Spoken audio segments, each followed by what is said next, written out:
आप सभी को मेरा नमस्कार। मैं डॉक्टर प्रतिभा सरोज, प्रवक्ता हिंदी, जिला शिक्षा एवं प्रशिक्षण संस्थान प्रयागराज से। आज हम लोग DELED चतुर्थ सेमेस्टर के अंतर्गत पाठ्य पुस्तक के अतिरिक्त अन्य पाठ्य वस्तु को पढ़कर समझना इस विषय पर चर्चा करेंगे। तो हम आइए जान लेते हैं कि अन्य पाठ्य वस्तु होती क्या चीज़ है। तो प्रत्येक कक्षा के छात्रों के लिए विषयवार रूप से जो पुस्तकें निर्धारित की जाती हैं, जिसका अध्यापन कार्य हमारे शिक्षकों के द्वारा कराया जाता है डेली रूटीन में, उसे तो हम पाठ्य पुस्तक कहते हैं। इन पाठ्य पुस्तकों के अतिरिक्त जिन पाठ्य संसाधनों के द्वारा पठन कार्य को सरल, सहज और रुचिकर बनाया जाता है, वही अन्य पाठ्य वस्तु या अन्य पाठ्य संसाधन कहलाते हैं। जैसे मान लीजिए रोज़ हम एक ही तरीके की दाल खाते हैं और उसमें अलग अलग तरीके का तड़का ना लगाया जाएगा रोज़, तो हमको वो दाल अच्छी नहीं लगेगी। उसी तरीके से बच्चे भी अगर एक ही किताब से पढ़ेंगे तो वो बोर हो जाएंगे, ऊब जाएंगे। तो इसीलिए हम ये अन्य पाठ्य वस्तु जो होती है बच्चों के पढ़ाई में एक तड़का का काम करती है, एक तड़का है वो, है ना। अब हम जान लेते हैं इसके उद्देश्य के बारे में कि इसका उद्देश्य क्या है, क्यों हम ये अन्य पाठ्य वस्तु बच्चों को पढ़ाएं। तो प्रशिक्षुगण बच्चों को अन्य पाठ्य वस्तुओं के विकल्पों का प्रयोग कर बच्चों को रुचिकर और सहज ढंग से विषय का ज्ञान करा सकेंगे। प्रशिक्षुगण बच्चों को अन्य पाठ्य वस्तुओं के द्वारा सामान्य ज्ञान का बोध और देश विदेश की खबरों से उनको अवगत करा सकेंगे। प्रशिक्षुगण अन्य पाठ्य वस्तुओं के माध्यम से बच्चों में तर्क, चिंतन एवं कल्पना शक्ति का विकास कर सकेंगे।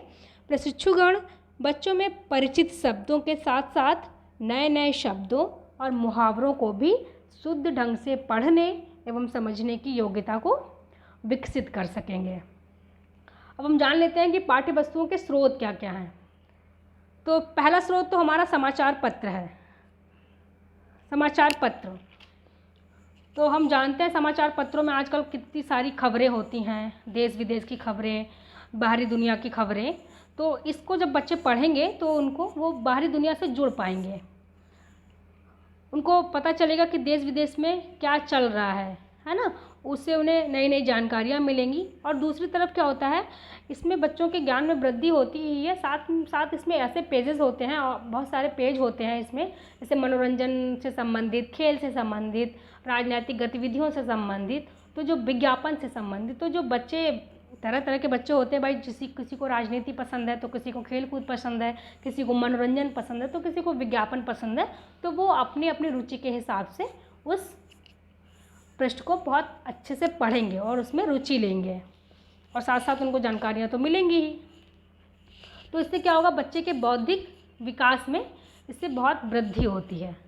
अब हम बात करेंगे बाल साहित्य की। ये दूसरा स्रोत है, ये बाल साहित्य। तो बाल साहित्य जान लेते हैं क्या होता है। बाल साहित्य वह साहित्य होता है जिसके केंद्र में बालक होता है, जिसके केंद्र में बच्चा होता है, जो बच्चों के इर्द गिर्द ही कहानियाँ बुनी और लिखी जाती हैं इसमें। तो बाल साहित्य में बालकों की अवस्था एवं रुचि के अनुसार इसमें संकलन किया जाता है पाठ्य सामग्रियों का। इसमें बाल कथाएँ होती हैं, बाल गीत होते हैं और चित्रों के सहित ढेर सारी कहानियाँ होती हैं। पशु पक्षियों पर आधारित कहानियाँ इसमें होती हैं और परियों की कहानियाँ होती हैं। तो इन पाठ्य सामग्रियों से बच्चों का भरपूर मनोरंजन होता है। बाल साहित्य पढ़ने से बच्चों की कल्पना शक्ति का विकास बहुत तीव्रता से होता है ना। और कहानियों के जो छोटी छोटी कहानियाँ होती हैं, बाल गीत तो बाल कहानी जो होती हैं, उसके नीचे जो सीख बताई जाती हैं, जो शिक्षा दी जाती है, शिक्षा पर जो कहानियाँ होती हैं उसमें सीख दी जाती है। तो उस सीख से बचपन से ही बच्चे जो हैं अच्छे और बुरे चीज़ों का फ़र्क करना सीख जाते हैं। जैसे बहुत सारी नैतिक की बाल कहानियाँ, तो बच्चों को पता चल जाता है बचपन से ही कि हमको झूठ नहीं बोलना चाहिए, हमको माता पिता का सम्मान करना चाहिए, हमें अपने गुरुओं का सम्मान करना चाहिए। ये सब चीज़ें उनको उस कहानियों से पढ़कर बचपन में ही मिल जाएगी, है ना। अब हम बात करेंगे बाल पत्रिकाओं की। तो बाल पत्रिका क्या है, बच्चों को दृष्टि में रखकर बाल पत्रिका भी बनाई जाती है। इन पत्रिकाओं में बाल बच्चों से संबंधित कहानियाँ, कविताएँ और उसके साथ साथ ज्ञान विज्ञान से संबंधित बहुत सारी चीज़ें विज्ञान की खोज, जैसे महापुरुषों की जीवनी, दुनिया के पर्यटन स्थल इसमें बहुत सारे दिए रहते हैं। ऐतिहासिक धरोहरों पर बातचीत होती है। दुनिया के बहुत सारे अजूबे इस मतलब ऐसी पत्रिकाओं में, बच्चों की पत्रिकाओं में दिए जाते हैं। बहुत सारी इसमें अच्छी खासी जानकारी बच्चों को दी जाती है। इन पत्रिकाओं से बच्चों का मानसिक विकास बहुत ही तेज़ी गति से होता है और बच्चों के शब्द भंडार में भी वृद्धि होती है। अब हम कॉमिक्स की बात करेंगे। कॉमिक्स को लेकर हमारे घरों में जो अवधारणाएं बनी हैं कि कॉमिक्स बच्चा पकड़ लिया, अब बच्चा कुछ नहीं पढ़ेगा, अब तो ये कॉमिक्स ही पढ़ेगा। तो बच्चों को भी बेड के नीचे छुप के या छुप छुप के वो कहानियाँ कॉमिक्स पढ़नी पड़ती है ना। हम लोगों ने भी अपने समय में कॉमिक्स को बहुत ही चोरी चोरी से पढ़ा है। मम्मी पापा के सामने खुले में उसको नहीं पढ़ा है, क्योंकि डर लगता था कि कॉमिक्स पढ़ रहे हैं तो डांट ना पड़े। लेकिन जो ये अवधारणाएं हैं वो बहुत गलत अवधारणाएं हैं। घर में माता पिता को बच्चों को कॉमिक्स पढ़ने के लिए देना चाहिए, उनको टोकना नहीं चाहिए कि कॉमिक्स आप पढ़ रहे हैं। हाँ, लेकिन ये देखना चाहिए कि बच्चा किस किस्म की कहानी या कॉमिक्स को पढ़ रहा है ना। तो जैसे अगर बच्चा अकबर, बीरबल, तेनालीराम और चाचा चौधरी जैसी कॉमिक्स पढ़ते हैं तो उनकी मानसिक शक्ति का विकास होता है। कॉमिक्स पढ़ने से बच्चे चीज़ों को बहुत गहराई से समझने की कोशिश करते हैं। कॉमिक्स पढ़ने से बच्चों में इंटेलिजेंस, विज्ञान और तर्क करने की शक्ति में इजाफा होता है। तर्क शक्ति बहुत बढ़ जाती है बच्चों की कॉमिक्स से। और बच्चों की रीडिंग और राइटिंग स्किल्स बहुत बढ़ जाती है। रीडिंग इसलिए बढ़ जाती है क्योंकि बच्चे कॉमिक्स पढ़ते हैं तो उनको पेज पेज मज़ा आने लगती है कि अब ये आगे क्या होगा, अब आगे कहानी बढ़ेगी तो क्या होगा। तो और वो छोटे छोटे उसमें फ़ॉन्ट में लिखी रहती है, बहुत अच्छे से देखा होगा आप लोगों ने कॉमिक्स। तो उनको लगता है ये आज हम जल्दी से निपटा दें, मतलब इसको ख़त्म कर दें। तो इससे क्या होगा, वो बहुत तेज़ी से वो पढ़ेंगे। पढ़ने की उनकी जो क्षमता होगी वो बहुत तेज़ी से होगी, तीव्र गति से वो पढ़ना शुरू कर देंगे। तो बच्चों की इससे रीडिंग और राइटिंग की स्किल तथा कम्युनिकेशन स्किल्स भी इससे बहुत ज़्यादा मजबूत होती है। और इससे इसको कॉमिक्स को पढ़ने से बच्चे में क्रिएटिविटी बहुत बढ़ती है। अब हम बात करेंगे चित्र की। तो चित्र क्या है? चित्र भी अन्य पठन सामग्रियों में बहुत महत्वपूर्ण भूमिका निभाती है। हम बच्चों को बहुत तरीके से चित्र दे दें और उनसे बोलें कि बेटा तुम इसको देख के बहुत सारी कहानी रच सकते हो, कविता रच सकते हो। तो इससे उनको साहित्य में भी रुचि होगी और वो उनकी कल्पना इस चित्र के माध्यम से उभर के आएगी। अब हम रेडियो की बात कर लेते हैं। आज रेडियो हमारे इस समय में जो चल रहा है कोरोना, इस महामारी के दौर में शिक्षा की व्यवस्था रेडियो पर बहुत ज़्यादा की गई है। इससे बच्चे घर बैठकर शिक्षा का आनंद ले रहे हैं। प्राथमिक व उच्च प्राथमिक विद्यालयों में बच्चों को रेडियो पर प्रसारित होने वाला जो मीना की दुनिया जो कार्यक्रम आता है, इससे बहुत कुछ सीखने को उनको मिलता है।